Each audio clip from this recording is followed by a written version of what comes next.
So, what are we talking about today? Let's talk about sex, baby. Let's talk about you.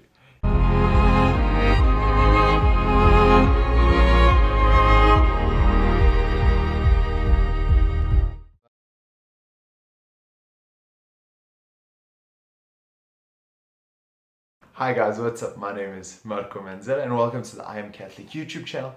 Welcome to the I Am Catholic project. Anyway, sorry, before I get going, I'm so sorry for the delayed nature of the video. I'm sorry that's a bit late. It's because this video is very personal, very technical at times. So I sent it to a bunch of incredible people that really helped to give you the best product possible and also to make sure that it's in line with our church's teaching. This is about the church, this is about Jesus. Okay, so what are we talking about today? We're going to be talking about sex. Every time I hear this kind of word that, Catholics avoid talking about the S word, The Catholic Church doesn't like to acknowledge that sex is a thing and that God created sex. So today I'm not going to give you the teaching of the church. That is a different talk for another day. I'm not going to be doing that right now. The Catholic Church's teaching on sex is huge and it's incredible. In fact, I dare say that the Catholic Church is one of the only organizations that's truly promoting the idea of having a wonderful, wonderful sexual love and using that to enforce and reinforce your marital bond. It is such a beautiful, beautiful approach to the idea behind sex. And I really encourage you to go and look at it online. So, what are we talking about today? I'm talking about my kind of experience being a young Catholic person and having to deal with that question around sex. I don't want to alienate anyone. I don't want to give anyone the impression that a person who's maintained their virginity is more than a person that hasn't, or a person that's had sex outside of marriage. So Jason Everett uses the term called a secondary virginity, where a person who's had sex outside of marriage has decided within themselves after a lot of discernment and consideration that they're going to stop, that they're going to wait in anticipation of their marriage to be able to give that beautiful gift of their virginity, their secondary virginity, to their husband and their wife. So for the course of this video, when I use the word virginity, when I use words like in anticipation of marriage, I mean both people that have been able to stay chaste their whole life in anticipation of marriage, virgins, as the definition would use, and then almost, I'll just give it like Catholic definition of a secondary virginity. I'm including you in this video as well, because you deserve to be honored and appreciated for the sacrifice that you're making now as well. You are not less than, in fact, you are just as perfect and as equal to as everyone else. However, it is important to acknowledge that you need to go to confession to clear that sin away. It is a sin, and we'll get to why it's a sin in a different video. First thing to kind of consider is, where are we getting this idea of sex? Like, where is this desire coming from? What we tend to forget is that sex is an aspect of love, a wonderful aspect of marital love. The Catholic Church holds, one, to formalize, ratify, and strengthen the marital bond, that bond that you have between your husband and your wife, spouses, and number two, to allow for procreation, for more children, for more babies. The sexual desire, this desire for companionship, is part of God's greater call to love. So sex is not something to be looked down upon. Sex is not something to actively disregard or to kind of refuse. In fact, the Catholic Church obligates us to have sex in the context of marriage. If you do not have sex when you're married, you are not married. Sex is not something that can be explained in one video. It's this beautiful, beautiful action that God has given to us. My opinion on sex is that it's the most powerful and incredible act that two people can do together on this earth. It is almost the closest we get to God, apart from the Eucharist. If you think about it, during sex, both you and your partner, your husband or your wife, unite, and through the grace and the love of God, to make another human being.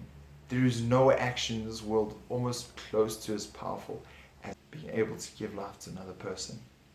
That is why sex is such a beautiful and incredible thing. God made sex. It wasn't made by the devil. It wasn't made to be like, God made sex. God made sex for you.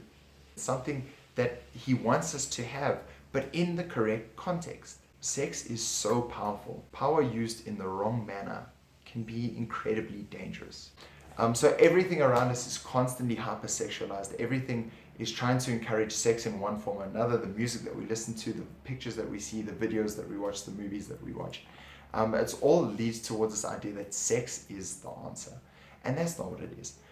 Personally, in my own life, there's been time and time again, and I'm not lying, where a lady or a man, it has happened as well, have come up to me and basically propositioned me for sex. And I myself am waiting for marriage. I'm very, very proud of the fact that I'm a virgin and I am waiting for marriage. And I'll get to that now. But in the situation, you're kind of like, I don't know how I feel about this. Or you're in a situation similar to that where people almost belittle you because you're a virgin and you're waiting for marriage. And it's something that's informed by faith and something that's beautiful, but it's not something that the world is telling us is a good idea. In fact, the world is telling us that we're to be frowned upon, to be disregarded, disrespected for that sometimes. And that's not fair, and that's not cool either. Your no presently is going to make your yes in the future so much more beautiful.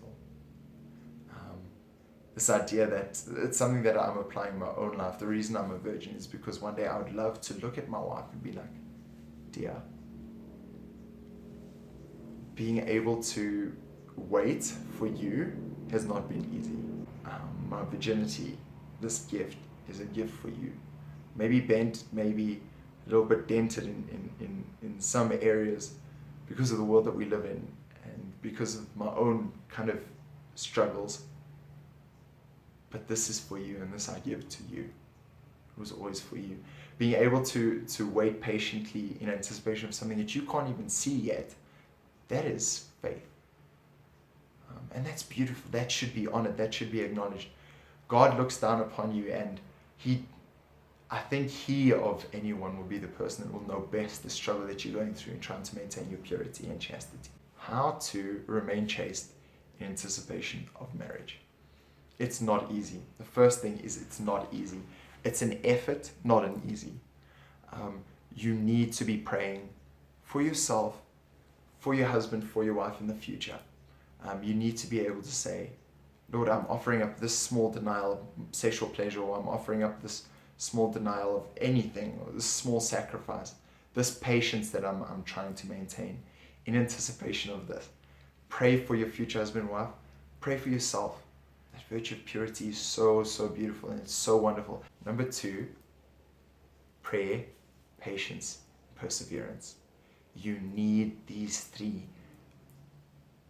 words. I don't really know, virtues. You need these 3 virtues to maintain your purity and your chastity in anticipation of giving that gift of your virginity to your partner. Number 3, avoid temptation. Avoid places or situations where you're going to be in a very difficult kind of atmosphere, a difficult environment where it's going to be very difficult for you to say no to sex. For example, don't go to strip clubs. Avoid temptation as much as you can. The best way to avoid temptation is to take yourself out of the situation completely. So if you can avoid the situation or the environment, avoid it. If you can't, pull out your rosary, get down on your knees, do whatever you can to maintain your purity. Pray.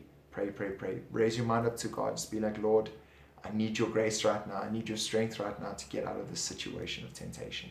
4, maintain purity of mind, purity of the eyes, and purity of your whole kind of body. A really good idea is making sure you don't have these lustful thoughts that are constantly coming at you. Number 5, fast.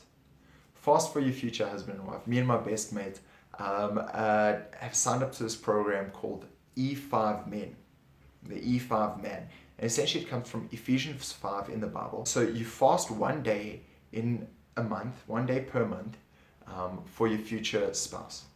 I don't know if there's an E5 ladies equivalent or something like that, but it's something that you can do.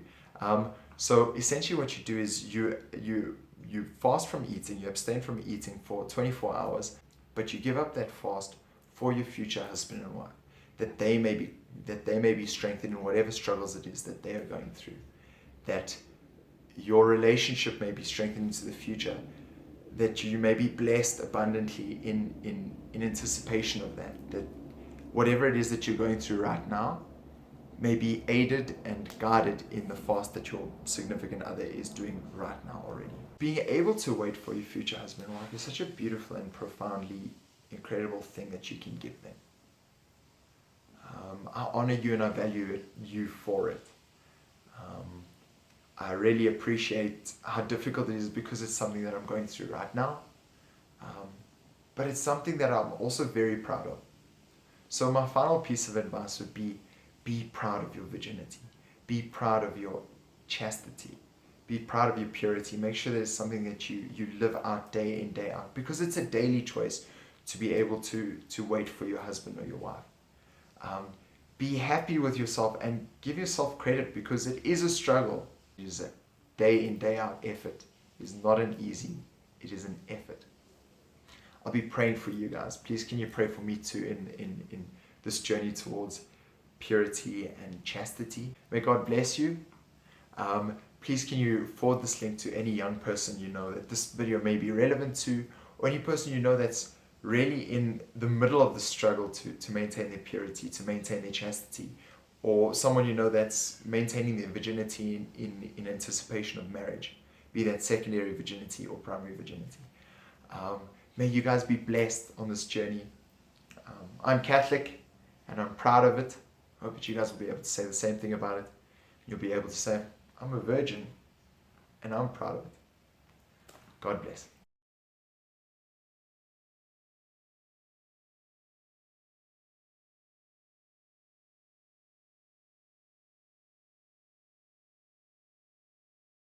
You know when you're Catholic and you finish off something and you're like, in the name of the Father, Son, and Holy Spirit.